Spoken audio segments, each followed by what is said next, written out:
Move. Faster. Line up against the wall. The voice was not shouting, but the tone was made of iron.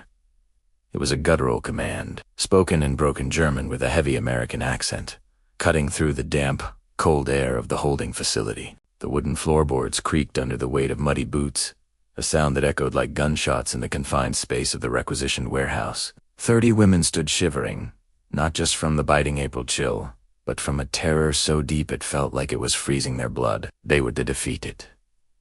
The auxiliaries, the nurses, the remnants of a Reich that was crumbling into dust outside these walls. Please, I beg you, stay until the very end of this video, because what happens in this room, involving a simple cardboard box and a terrifying command, will completely rewrite what you think you know about the brutality of the Second World War. It is a moment that history books often skip, but it is the moment where humanity quietly returned to a broken world. To understand the terror in this room, you have to understand the mind of 1945. 4 years. These women had been fed a steady diet of nightmares by Joseph Goebbels' propaganda machine.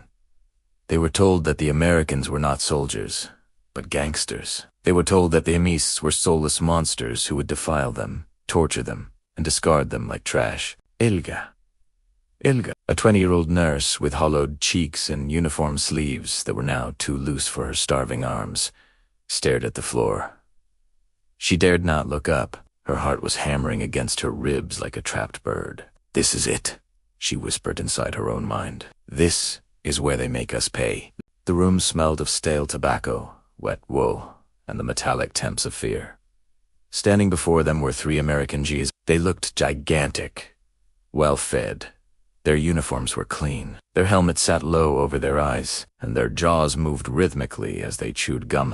Casual action that seemed grotesquely indifferent to the women's panic. One of the soldiers, a sergeant with a grim face and grease-stained hands, kicked a large, brown cardboard box into the center of the room. The sound of the box sliding across the floor made 3 of the women flinch violently.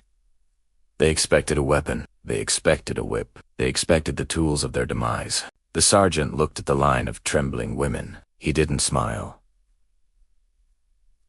He didn't yell. He simply pointed a gloved finger at the box and barked a single, confusing order. "Take one each. No pushing. Just take one."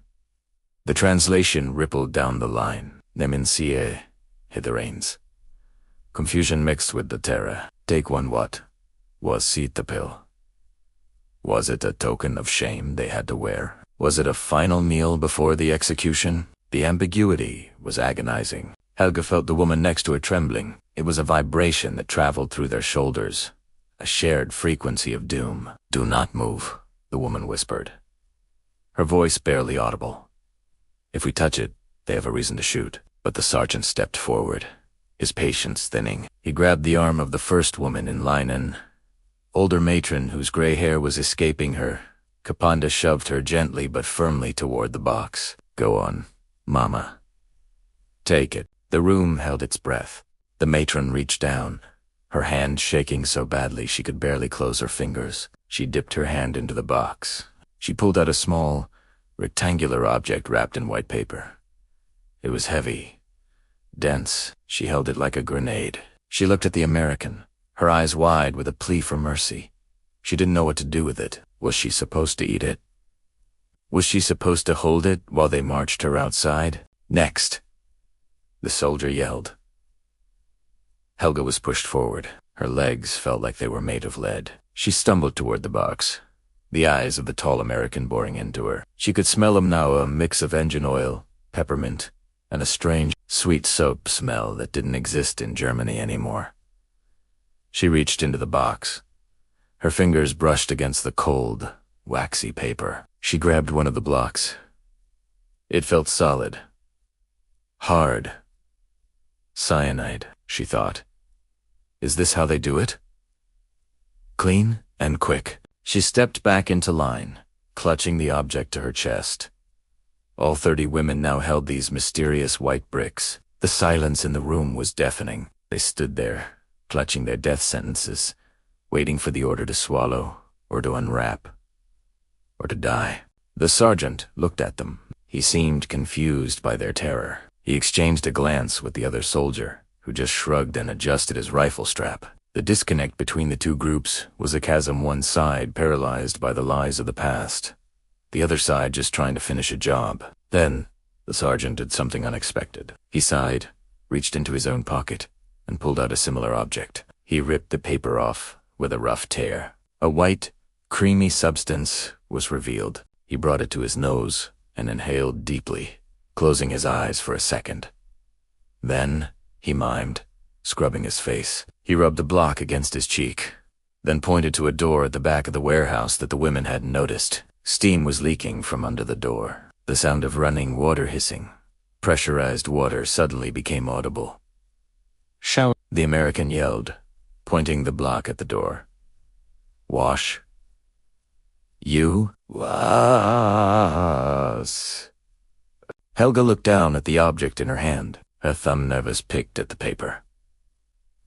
It tore open. A scent drifted up to her nose. It wasn't the smell of almonds or chemicals. It wasn't the smell of death. It was ivory soap. It smelled of lavender and fat and purity. It smelled of a world before the bombs, before the hunger, before the fear. It was a smell so overwhelmingly clean that it made her dizzy. The realization hit the room like a physical wave. This wasn't an execution. This wasn't a torture chamber. These men, these gangsters, had used their logistics supply chain to bring a crate of luxury soap to a group of enemy women because they looked dirty. Tears began to stream down Helga's face. Not tears of fear, but of a sudden, crushing relief that broke her composure entirely. She wasn't going to die today. She was going to be clean. The sergeant saw the tears. He stopped chewing his gum for a second. His expression soft, just a fraction. He didn't offer a hug. He didn't offer a speech. He just nodded at the door again. Go. Hot water. Feel good. One by one, the women moved toward the showers. The monster had given them the greatest luxury in Europe. Dignity. The propaganda evaporated in the steam of an American field shower. It is a strange thing. War. We focus on the tanks and the treaties. But sometimes, the battle for a person's soul is won not with a bullet, but with a bar of soap. In that warehouse, the enemy ceased to be the enemy. They became just people, one side with the power to give, and the other with a desperate need to receive. The fear that had been cultivated for years was scrubbed away, leaving only the raw, pink skin of humanity underneath. Helga would later write that the smell of that soap stayed with her for the rest of her life. It was the scent of survival. It was the scent of the moment she realized the world was not ending, but beginning again. This is a true story inspired by the memoirs of German POWs and the logistics records of the U.S. Army in 1945. It reminds us that even in the darkest times, a small act of decency can shine brighter than any medal. Do you agree that small acts of kindness define us more than our conflicts? Tell us in the comments below, and make sure to subscribe for more true WW2 stories.